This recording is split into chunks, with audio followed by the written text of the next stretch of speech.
フリカ最大級のスラム、ケニアの首都ナイロビに広がるキベラスラム。200万人以上が暮らすこの場所で、スラムの子供たちのために尽力してきた日本人がいます。早川千秋さんです。1999年に始まったマゴソスクールは今年で設立から26年。早川さんはボランティアでこの学校の活動を支えてきました。なぜ彼女は26年もの間この場所で支援を続けてきたのか、何が早川さんを突き動かしてきたのか、今回の動画でもマゴソスクールを訪れ、早川千秋さんの歩みに迫ります。マゴソスクールは今設立されてから何年目くらいなんでしょうか？はい、1999年からなので26年ですね。もともとはじゃあこんなに大きい設備ではなくて、もっと小さいところから始まったんですかね？そうです。リリアンが住んでた長屋、もうボロボロの長屋だったんですけど、その長屋の一つの部屋に孤児の子供たちが20人ぐらい集まっ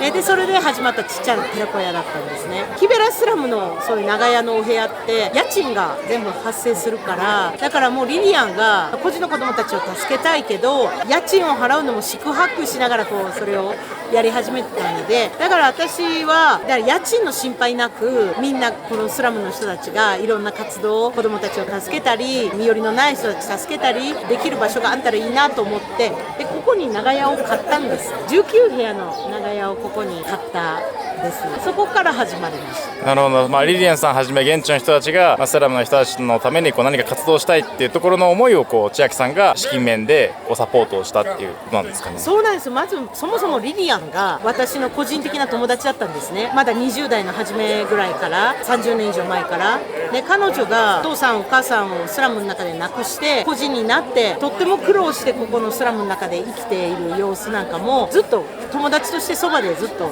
見てたから知ってたんですよ。でそのリリアンがある日突然ですね、私に今日は話があるのよって言ってきたとこから始まったんですね。今日は話があるのよって言うから、何リリアンって聞いたら、私決めたわ、私やるわよ。何やるのリリアンって聞いたら、いや今は言えない、でもそばで見ててねって、私のことをお友達としてそばで見ててくれたら私頑張れるから、私頑張るから見ててねって言ったんですよ。でリリアンが自分の力で始めたんです。自分自身も孤児だったから、孤児の子供たちがどれだけ苦労するか、親を亡くしてこのスラムの中で食べ物もなくって不老児になった子供たちとか、そんな子供たちをリリアンが自分が引き取って一緒に生活をし始めて、でそれでその子供たちを励ましたいから、でそれでちっちゃな寺子屋を作って勉強を教え始めてってとこから始まったんです。でそれを本当に私そばで見てただけなんですね。見ててねって言われたから。でもそこには本当に何にもなくて、だから私が食べ物を時々買っては運んだりとかしていく中で、この人たちこんな風に気持ちのあるこのスラムの中で生きてる彼らが、自分たちがこの子供たちを助けたいんだっていう気持ち、それをすごい大事にしたいなと思って、でそれでサポートをし始めたって感じで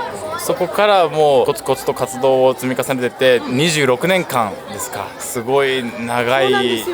年月ですね。そうだけど私はやっぱり日本人じゃないですか。スラムで生まれ育っているわけではないし、だけど私のことをね、このスラムの仲間たちはみんな本当に家族のように思ってくれる。そんな私が、立場の違う人間である私がね、できることってなんだろうっていうふうに考えて、簡単には話ができないって思ったんですよ。一番大切なのは彼らの中から湧き上がってくる気持ち、しかも貧困当事者である彼ら、自分自身も孤児だった彼らが、自分たちが苦労してきたからこそこの子供たちを助けたいっていう思いを一番大切にしたい。でそう思うとね、なんかこういうことって簡単に考えたら、じゃあクラウドファンディングをやりましょうとか、最近だったらよくそういうことになるのかと思うんですが、私はまずはそれをすることにものすごく抵抗を感じたんですよ。クラウドファンディングをやるっていうことは、彼らが主体になって始まっていったその思いっていうものが本当に通じるんだろうか、本当にそのまんまで伝わるんだろうか。支援を受ける子どもたち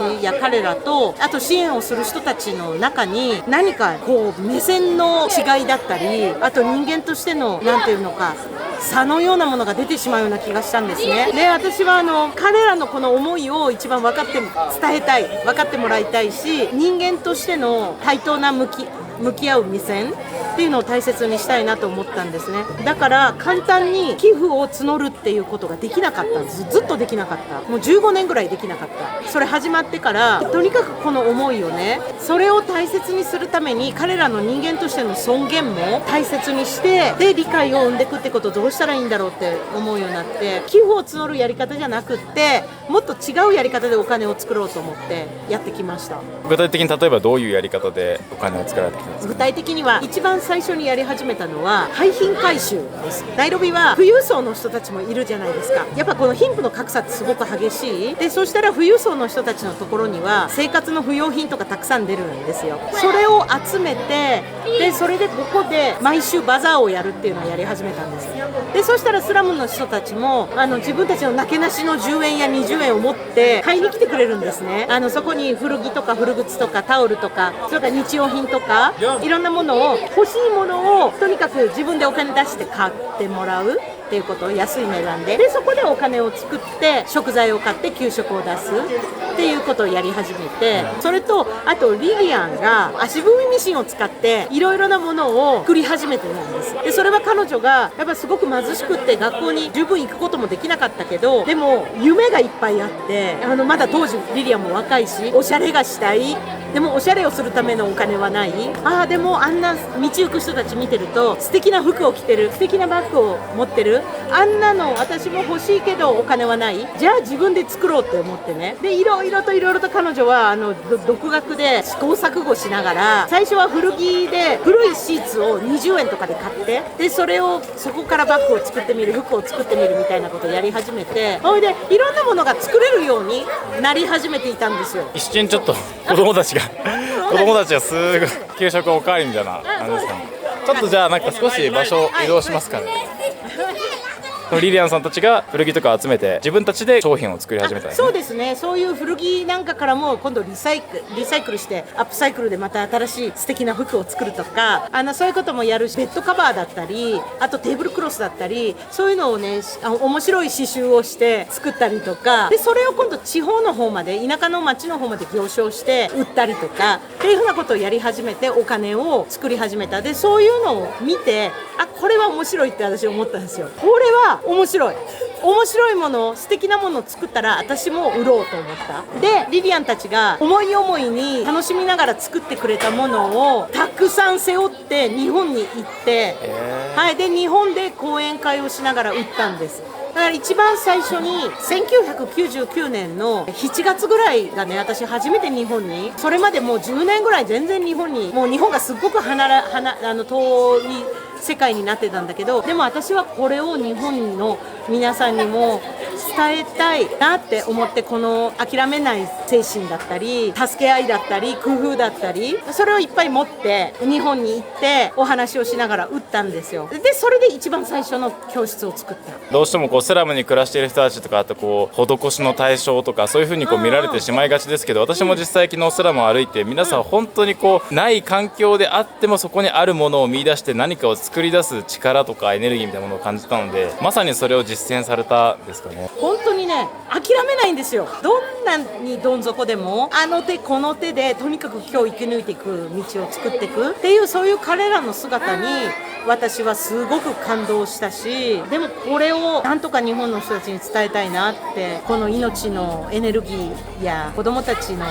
笑顔だったりね。でもドキドキしながら行ったんですよ、日本に。これで日本にいても、その当時はね、キベラスラムって言ってもそれ一体どこの話だっていう感じでね、遠いアフリカの話だし、しかもスラム街の話だし、どんな風に人々が受け止めてくれるんだろうって全然わかんないなんか不安を感じながらも行ったんです。そしたら日本の人々がもう涙を流しながらそのお話を聞いてくれて、感動してくれたり励ましてくれたりで、そしてこれはもうみんなぜひ買いましょうって言ってそのグッズを買ってくれたりした。そこからまた勇気をもらったって感じですね、たくさんの。そんな中でね、私が行った小学校、日本で初めて行った小学校があるんですよ。でこれが一つは大分県の耶馬渓っていう本当に山の中にある生徒が8人しかいない小学校があったんですね、ちっちゃな。それとあと愛媛県の南宇和っていうところで、すんごい奥地ので、そこで生徒数が50人のちっちゃな小学校があったんですよ。そこに来てって私のお友達が呼んでくれて、そこで何でもアフリカの話をしてって言ってくれたんです。そしたらそこの子供たちがお話を聞いてすっごく響いてくれて、で僕たちも私たちもアフリカのお友達のために何ができるんだろうってみんなで話し合って、でそれでいろいろなことが始まったんです。例え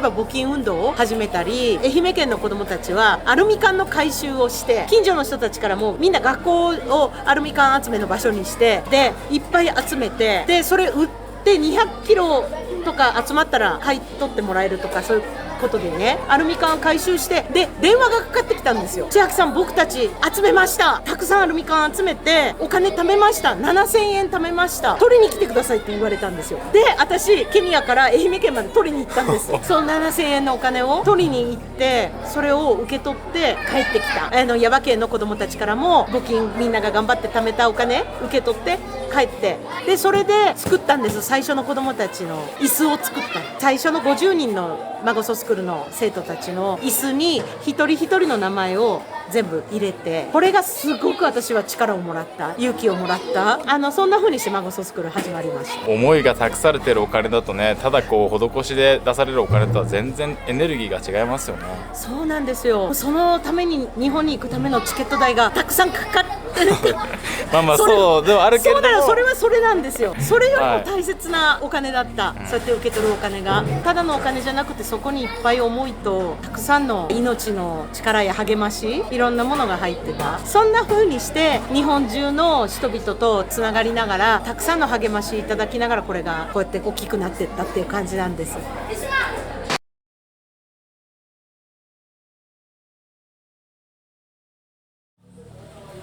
ここはどういった施設でしょうか？はい、ここはね、マゴソコミュニティセンター、ここ上に看板がありますけど、はい、マゴソコミュニティセンターですね。マゴソコミュニティセンターでスラムの若者たち、ちょっとエヴァン、スラムの若者たちですね。はい、マゴソスクールの卒業生で、小さい時にマゴソスクールにやってきて、いろいろ苦労しながらね、スラムで生まれてスラムで育ってきた若者だけど、こういう若者たちが今大学生になって自分たちでスラムのさまざまな社会問題、社会課題を解決していくための取り組みをいろいろしているセンターです。具体的になんかどういった取り組みがされているのか、ちょっとこう中見ながらご案内お願いできますか？はい。Welcome to Magoso Community Center. Okay, thank you. Let's go. ちなみに今日彼に赤い服を着た彼に私のバッグを持ってもらってます。紹介します。セリーンちゃんです。セリーンさん。Asante sana. I'm Selina Cheno, Magoso Obioji Generation 9. Nice to meet you. セリーンも小さい時からずっとマゴソスクールで育ったマゴソファミリーの一員なんですね。彼女はナイロビ一のベラビューティーコレッジっていうね、美容学校を卒業したんですよ。皆さんからの支援を受けて、そうやって学校も行くことができて、それを今度はこのスラムの人々にね、還元したい。なかなか女性たちが手に職がないから十分な仕事に就けない。少しでも手に職があったらすぐ仕事になったりするから、それでここでヘアドレッシングとか、あとはビューティーセラピーとかそういうのを教えてます。彼女がもう教える側に回ってるんですね。はい、でスラムの女性たちも毎日忙しいんでね、もう今日生きるために今日働かなければならないし、とにかく何でもいいから収入を得てね、子供たちを養っていきたい。そんなお母さんたちがたくさんいるんですよ、若いお母さんたちが。そういうお母さんたちがここに来て、朝の数時間でも学んで、そしたらもう午後はまた自分は仕事に行くっていう感じでやってますね。アフリカでも特に女性たちはね、髪の毛すごいこうある程度こうちょっとお金が貯まってきた人たちって、こう髪の毛にすごいこうお金をかけたりする人が多いので、そういう人たちに対してサービスを提供できるようになるためのトレーニングをやってるって感じですかね。そうです。収入が得られるようにっていう感じですね。なるほど。あとね、マゴソスクールはね、毎年ファッションショーをやってるんですけど、これはスラムの若者たちとかお母さんたちとかも入ってき、子供たちもでみんなで、思い思いに素敵なお洋服着て綺麗にしてファッションショーをやるんですけどね、そこで彼女は髪の毛とあとメイク担当して、もう本当に200人ぐらいかな、この前は200人ぐらいの女の子たちにメイクと髪の毛をやりました。はい。And she's practicing this hairstyle now. Yeah. 今この髪を編むそのトレーニングを今彼女がやっているところみたいです。Okay, she was practicing this style on kids' hairstyle. Oh, she is practicing on Yes. this kid. I see. How are you? Okay. Asante sana. 彼女のバックグラウンドについて改めて簡単に聞いてもいいですか？彼女はすごく極度の貧困家庭の出身ですね、とても困難な家庭状況にあったので、小さい時からマゴソスクールで育ちました。マゴソスクールって学校なだけじゃなくって、そこにたくさん子どもたちが生活もしてるんですね。マゴソファミリーっていうんですけど、そういう家族のことで、彼女はずっとマゴソファミリーの一員として育って、今では今度小さい子どもたちを自分が面倒見れるような感じになって、みんなでこう助け合ってる家族なんです。それでマゴソスクールを卒業してから高校に行く時に、そういう子どもたちが高校に行けるように奨学金、教育基金を日本のさまざまなお友達とかさまざまな方々にご協力いただきながらやってるんですね。でそれでセリーンは支援を受けて高校に行くことができました。そしてその先美容師さんになりたいっていうすごい夢を持ってたんですけど、マゴソスクールでね、ボランティアをして働きながらずっとふつふつとその夢を育んできたんですよ。そしたらまたやっぱり支援していただけて、専門学校に行くことができました。でそれで今は美容師になったって感じですね。先生にもなりました。資格を取って先生になりました。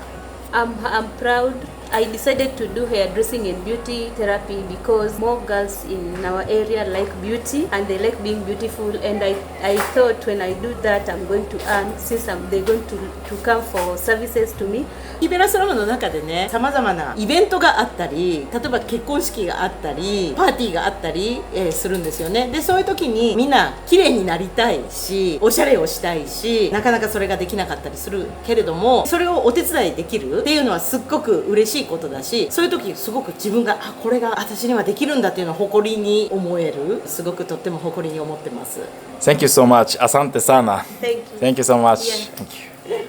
結構大きい施設ですここね。でもともとスラムの助産院っていうか診療所だったんですね。そこをその院長先生がもう80過ぎちゃってケニア人の助産師さんだったんですけどね。でそれで彼女親しかったんです私。で彼女から譲り受けて改装してこの活動を始めたんです。なるほど。でこの下に霊安室があったんですね、はい、遺体安置所があった。でそこの遺体安置所を改装して今賃貸住居にしてます。外側からそこにエヴァンス住んでます。あ、そうなんですね。お家、はい、なるほどなるほど。若者たちで4人でシェアして住んで、そしたらそこからも家賃収入が発生するから、それを運営資金の一部にしてるって感じですね。助産院の中に霊安室があるっていうのはやっぱりこう出産をした時に亡くなってしまう方とかがいたからってことなんですかね。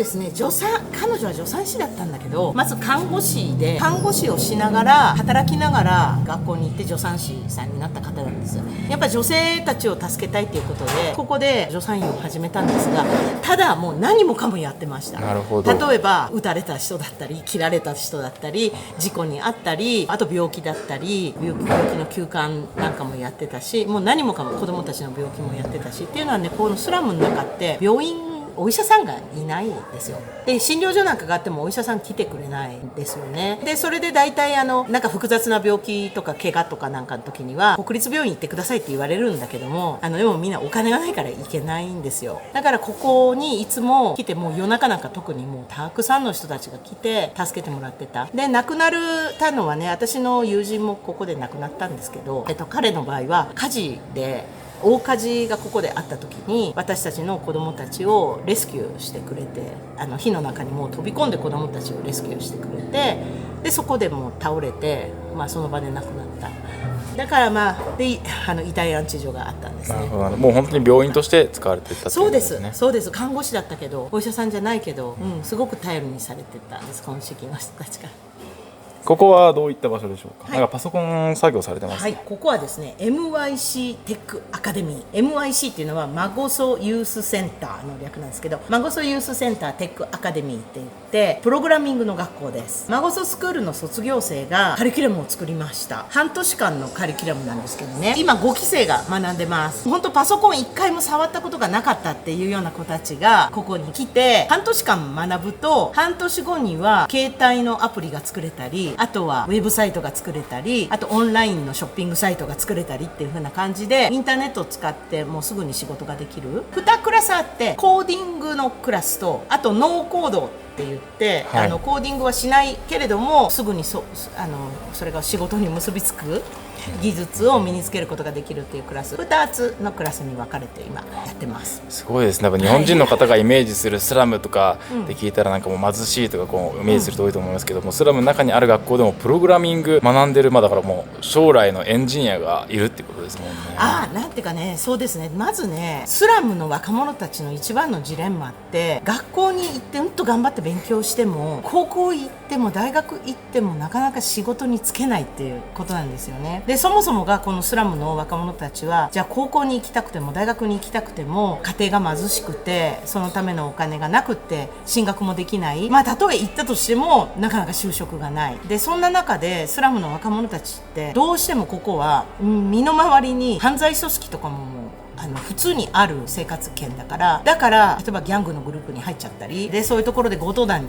ね、もう本当銃を持って強盗の一味になったりしてそれで銃撃戦になって警察との戦いの中で撃たれて10代のうちにもう亡くなるっていう子たちもすごく多いんですね。でそういう若者たちにやっぱ希望になることをやりたいっていうのがこの MCC は私がじゃなくってこのマゴソスクールで育った若者たちが自分たちがこのスラムの若者たちにとって何が希望になるのだろうかっていうのを考えてやってるんですね。やっぱその中でこのインターネットを使って仕事ができるっていうのは今までになかったチャンスを生む。やっぱり今までだったらナイロビの街に行ったってスラムの若者たちだったら骨がなければ就職ができないとかでもそんな中でインターネットを使っても一気に世界とつながれるやっぱり仕事の可能性もバーンとこう広がるわけなんですよね。彼らがやりたいというふうに言ってきたからそれを応援したいと思ってるって感じですね。で実際ちょっと見ていただいてどんなふうにやってるのかちょっと紹介したいと思いますね。まずこれコーディングをやってるクラスなんですけど、Nice to meet you. Jambo. Nice to meet you. Nice to meet you. So my name is Anthony. Anthony-san. Anthony, yeah. I'm an instructor here at MOC Tech Academy. So basically what we do is we take our students through a 6-month head intensive. アントニー先生です。ここで、6ヶ月間のコースなんですけどもその6ヶ月間のコースの中で、いろいろなことをプログラムしてやっていきます。まずはいくつかその6ヶ月間のコースの中で彼らが取り組むいくつかのプロジェクトがあるんですね。でそれらのプロジェクトは全て自分たちのポートフォリオに最終的には残してで就職なんかしていく時の有利になるような自分たちのポートフォリオを作れる。それからあとは自分たちのプレゼンスキルっていうのがこのやっぱスラムの若者たちにとってはやっぱすごく弱いんですね。なぜかというとやっぱ一般社会の普通のうちのお父さんはサラリーマンでとか家にも当たり前にパソコンがあってとかそういう環境で暮らしてる子どもたちではない。身の回りにいる人たちって肉体労働者だったりとか正規雇用で働いてる人っていうのはものすごく少ないんですよ。そういう環境で育った子どもたちってじゃあ大きく一般世間で自分自身をプレゼンしたりとかっていうすることをものすごくそのスキルっていうのに不利なんですよね。でそれはここですごく彼らは練習をします。みんなの前で自分の発表をするっていうことやあとレジュメライティングだったりとか自分自身をプレゼンできるようなスキルっていうのも身につけるんですね。で自信を持ってでそうするとね6ヶ月の間にまるで違う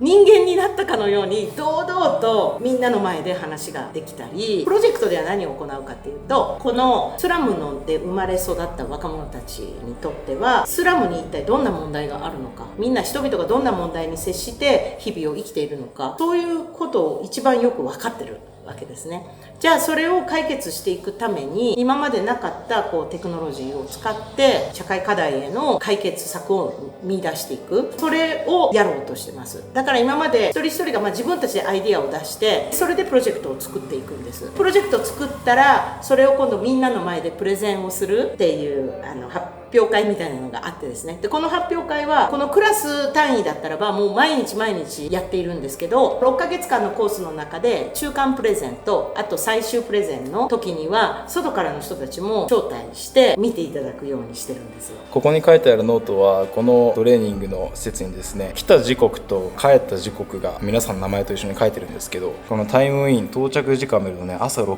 時20分とか6時半とか結構ねここっちだともう6時10分6時34分とか、本当に皆さん朝早くからここに来て、ここで勉強をしているみたいです。すごい皆さん朝早くからここに来て勉強されてるんですね。そうなんですよ。でこれには実は理由があってね、まずスラムの家庭訪問来ていただいたら分かると思うんだけども、スラムの家庭ってとにかく本当に狭いところに家族みんなでぎゅうぎゅう詰めになって暮らしてるっていう家庭がほとんどなんですよ。だいたいまあ4畳半とかそのぐらいの一部屋が1世帯あたりの生活空間、そこに家族が10人とか時には10人以上の家族がたった1部屋にぎゅうぎゅう詰めになって暮らしてる。でそうするとそこにはやっぱ勉強できる環境っていうのがないんですね。そこに十分に電気もなかったり、あとはもうスペースもなかったり、周りはもう常に夜中だったら喧嘩の声が響いてたり、銃声が鳴り響いてたりとか、そんな状況の中でやっぱこういう場所ってすごい貴重なんですよ。ここに来てここでだったら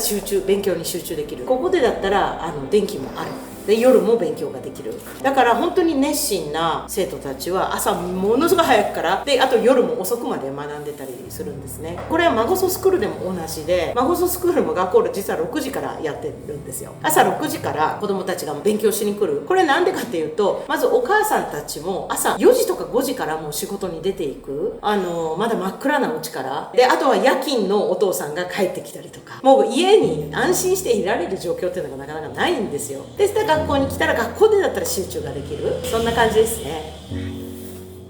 ケニアのキベラスラムで26年もの間子供たちに寄り添い続けてきた早川千秋さん。極貧の環境の中でも決して諦めずに前を向いて生きていく、そんな彼女たちの姿から私は生きる勇気をもらいました。キベラスラムを取材した動画が何か一つでも新しい気づきにつながっていれば嬉しいです。ぜひ感想もコメント欄で聞かせてください。海外で活躍する日本人や大手のメディアでは知れない世界の実情をもっと知りたいという方、ハラカンタの YouTube 活動を応援していただけないでしょうか。ハラカンタの海外取材はハラカンタを応援するサポーターズクラブの皆様のご支援によって成り立っています。もしハラカンタの活動を支えてくださる方がいらっしゃいましたら、ご無理のない範囲で構いません。マンスリーサポーターになっていただけないでしょうか。一口1000円からご加入いただけます。少しでも興味のある方、概要欄のリンクからサポーターズクラブのホームページをご覧ください。ケニアの動画はまだ続きます。チャンネル登録をまだされていない方はぜひこの機会に登録して次回の配信をお待ちください。ということで今回も最後までご視聴くださりありがとうございました。また次回の動画でお会いしましょう。